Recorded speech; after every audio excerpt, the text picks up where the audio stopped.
Hello, I'm Kyla, I'm a second year chemist, and I'm the Access and Outreach Rep for the Queen's College, Oxford. Welcome to the pilot episode of the Queen's Access podcast. It's so lovely to have you here, and I hope you find this a useful resource in learning more about life at Oxford, but more specifically about life at the Queen's College. My guest this week is Seren Ford, who's just finished her first year studying biochemistry and who acts as the female welfare rep for the Queen's JCR. She'll talk us through some aspects of her life at Oxford, and we'll have a chat about how Queen's supports the welfare of its students. I hope you enjoy.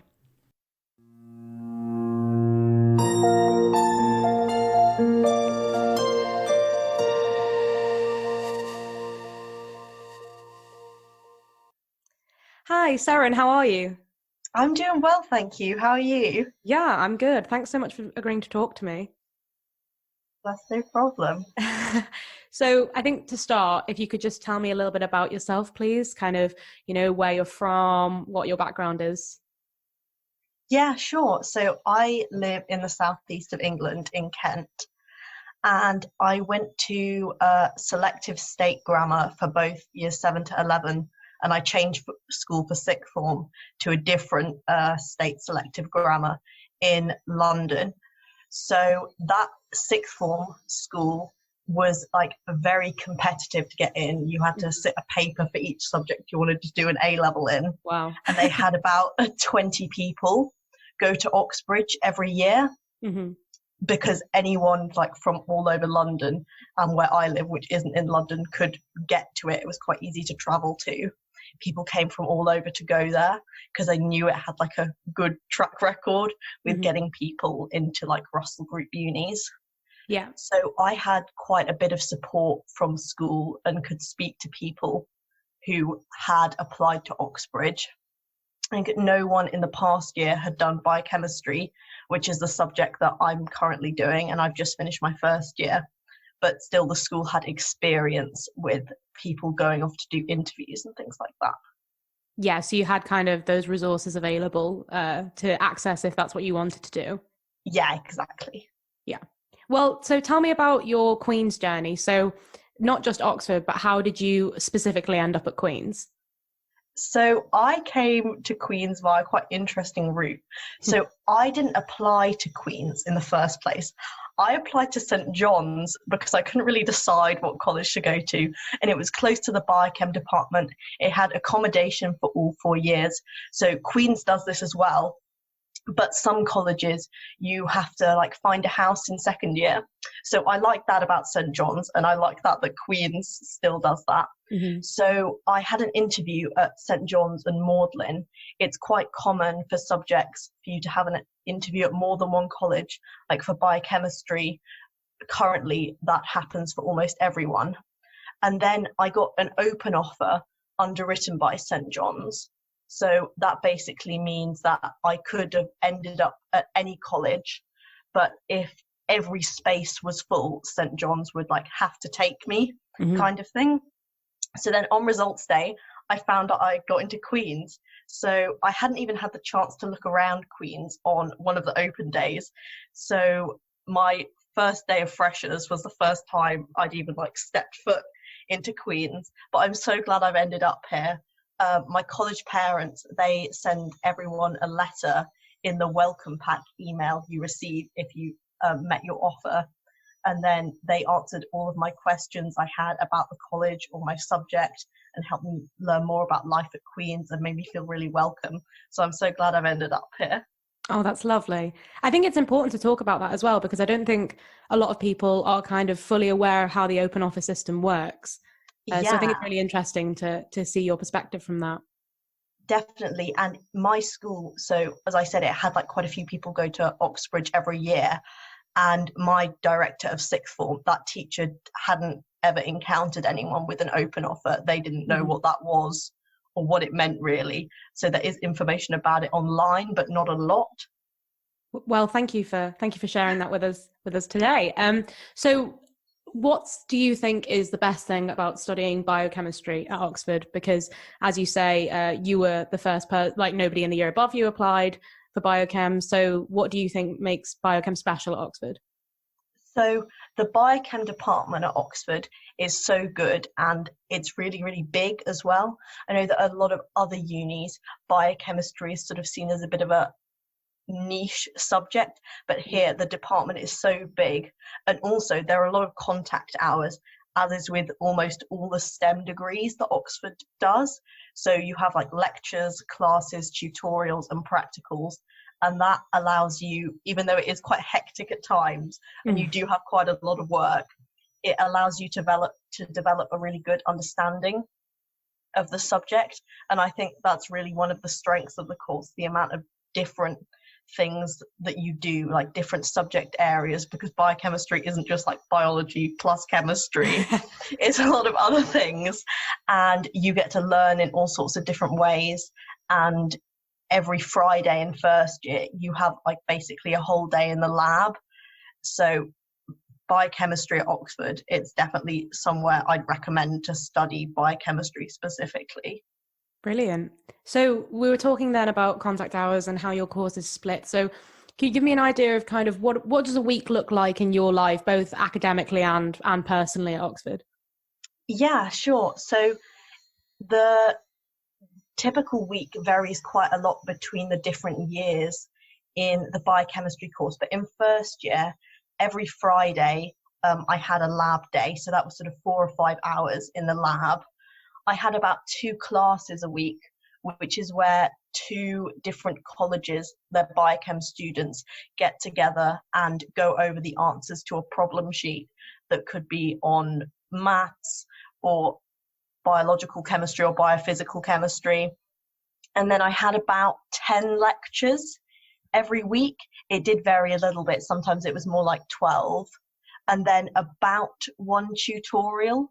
I had some weeks with like no tutorials, and then 1 week in the term that's just gone I had 3 in 1 week, so it sort of averages out to about 1 a week, and that's quite standard for biochemistry. And then around this, there's like social things. I started learning to row in like classic Oxford fashion, but the river was really high during this past academic year, so it was a lot of just doing stuff on a rowing machine, but we did get to go out a couple of times. Did you enjoy learning to row? Yeah, it was really, really welcoming, because some sports at Oxford, they have very like competitive teams and things like that, where people have been doing that sport all their lives and they come to Oxford to sort of continue doing it. But with rowing, it's something that almost no one has done before. So you don't have the sort of pressure like, oh, if you want to try something new, and that's what I really enjoyed about it. Like, I hadn't done all that much sport before coming to Oxford, so getting involved in something like that, where it's very sort of beginner friendly, was really nice. Yeah, definitely. And then what do you fit in your downtime? So when you're not rowing, when you're not doing academics, kind of when you're not doing structured social events, how do you relax? So one of the things I did do during a second term, which is known as Hillary at Oxford, all the terms have sort of strange names, is that I learnt to knit as part of a project that was making a blanket for a charity. So I learned how to do that. So that was quite cool. That's very cool. And as part of the LGBTQ plus SOC, I met friends there, and we like watched RuPaul's Drag Race and stuff like that. So that was really nice. So society is a really good way to meet people from other colleges that have similar interest as yourself. And the college bar, even though I don't drink alcohol, was a really nice place to go in the evenings and meet up with friends and have a chat. And the same for the JCR common room. Yeah. So I'll just quickly explain for those of you who are listening who might not be familiar with the term. JCR stands for Junior Common Room, and it represents both a body of people and a physical room that happens in college. So the Junior Common Room is a room in college that has we've got a TV and a PlayStation, I think, and a kitchen and sofas, and it's just a nice social space that's always open. But the JCR is also a body of students. So the JCR represents all of the undergraduates in the college. I believe you can opt in or opt out, but the majority of students opt into the JCR.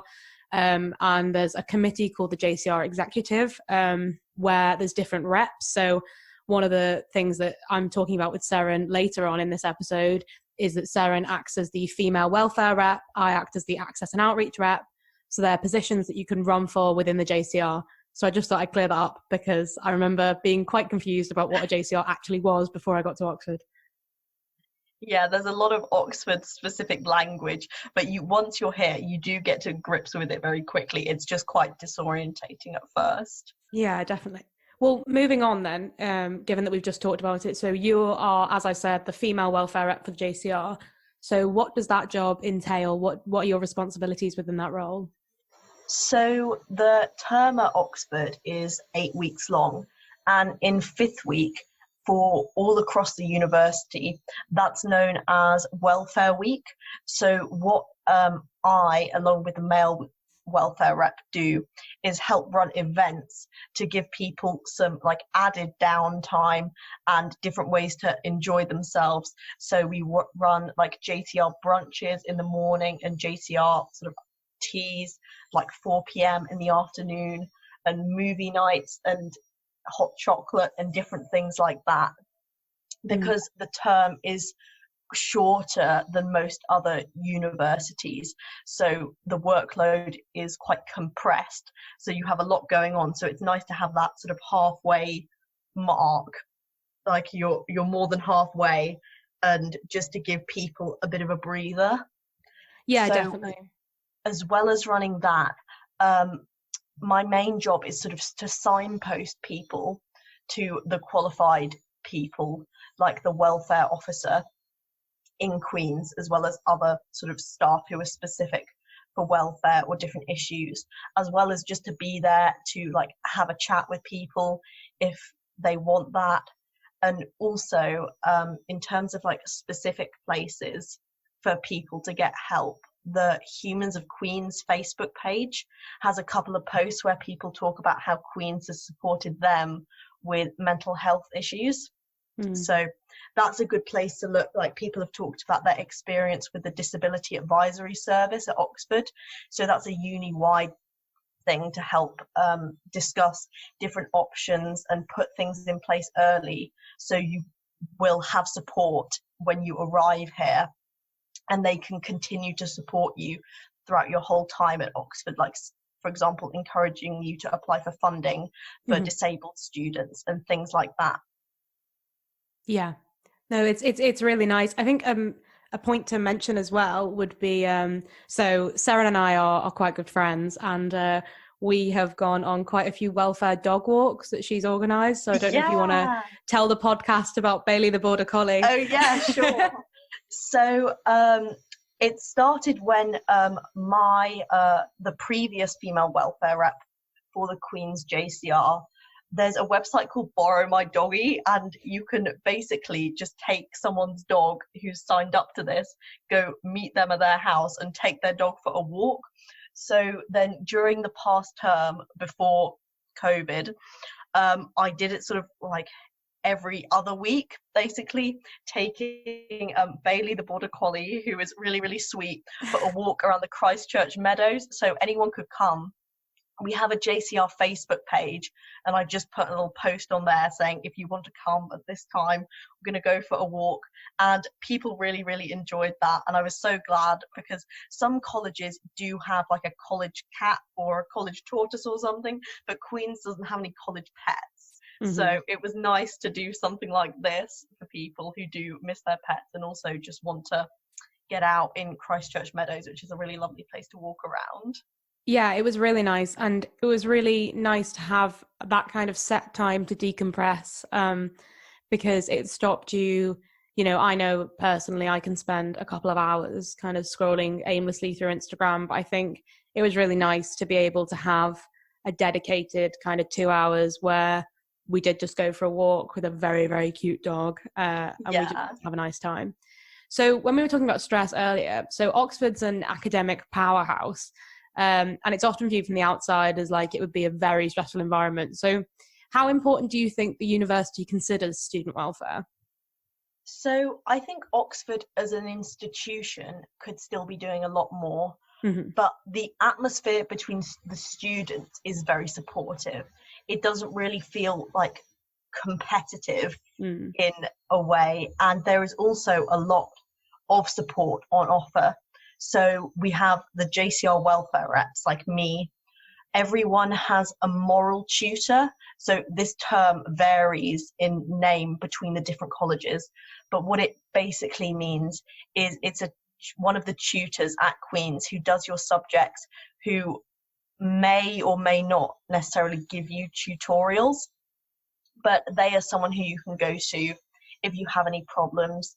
Queen's has a dedicated welfare officer, and we also have a dean who is the head of sort of discipline and welfare you can go to, as well as the junior deans who are DPhil students.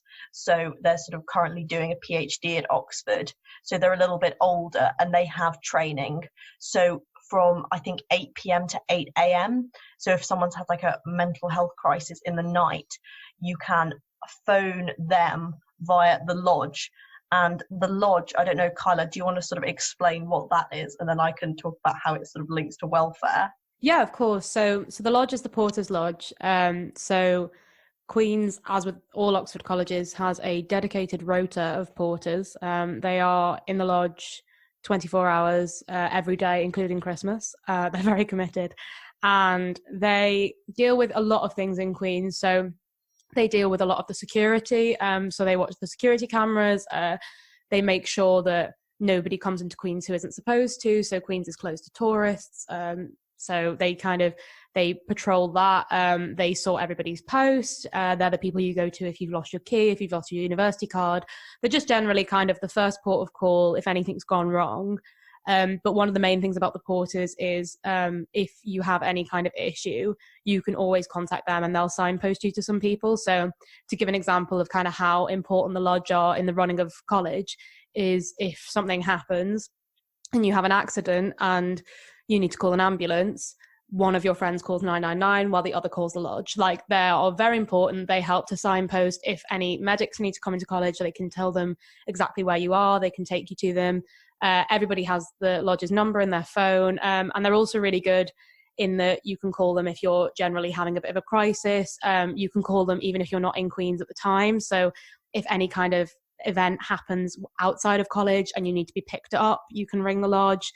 They're very accessible. And another thing to mention as well, which isn't strictly welfare related but sort of is that all of the lodges in Oxford are open to all Oxford students. So even though you kind of, it's not necessarily, you're wandering in and out of colleges all the time, what it does mean is that if you're in a situation where you feel like you're in danger or you feel like you need immediate help, you can go into the nearest college, which realistically is probably very near. The colleges are everywhere. You can go into the nearest college, speak to their porters, and they will contact the Queen's porters. They'll give you any help you need. So the porters are a really good resource. So yeah, as Seren was saying, you can contact the junior deans via the lodge and they can help with mental health crises. They can help with any kind of problems you're having. They can also help if people have perhaps had too much to drink and they're not exactly in the safest situation. So all that kind of thing. So Seren, yeah, do you want to take over from there? Yeah, sure. Thanks. That was a really good explanation of how the lodge runs. So as Kyla said, everyone has the Queen's Lodge's mobile number. So you can phone them at any time.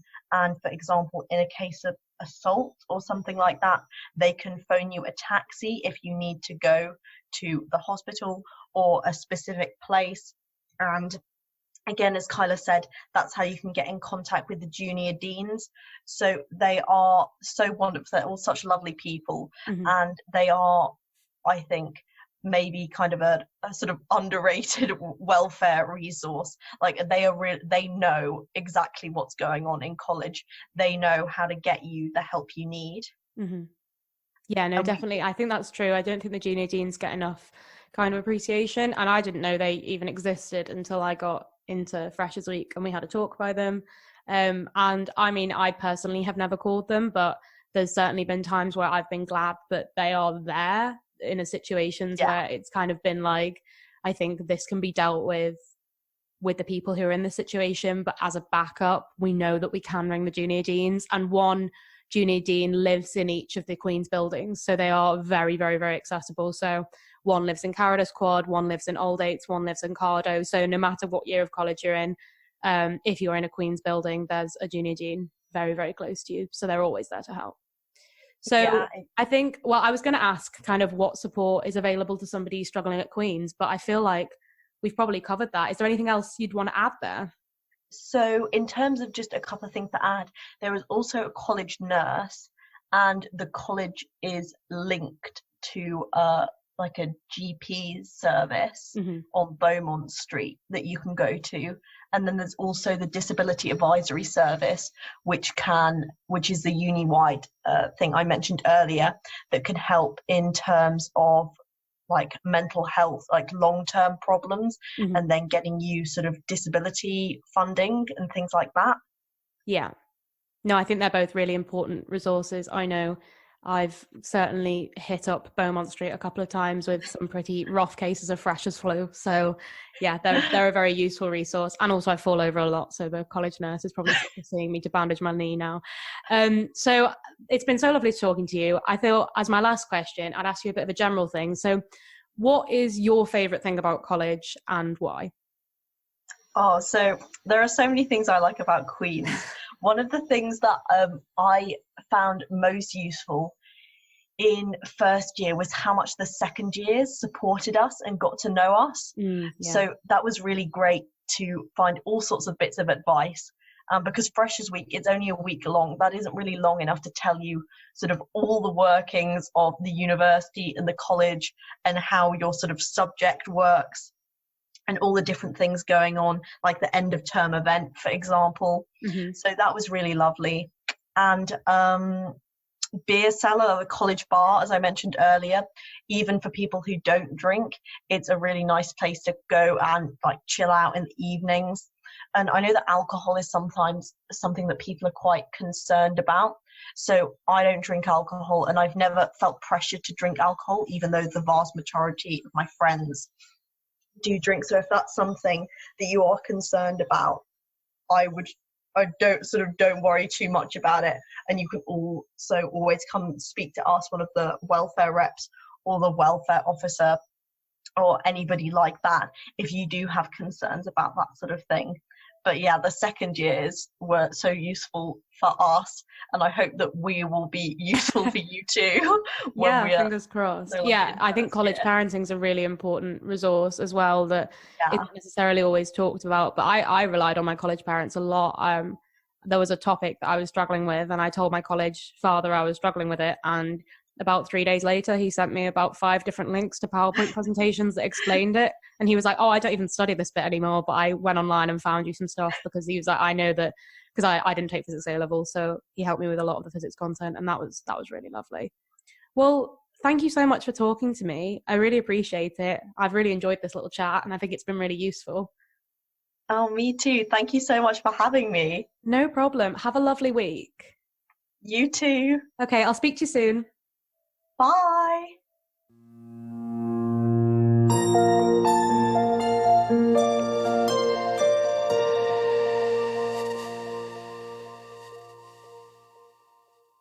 Thank you so much to Seren for that insightful conversation, and a massive thank you to all of you who listened.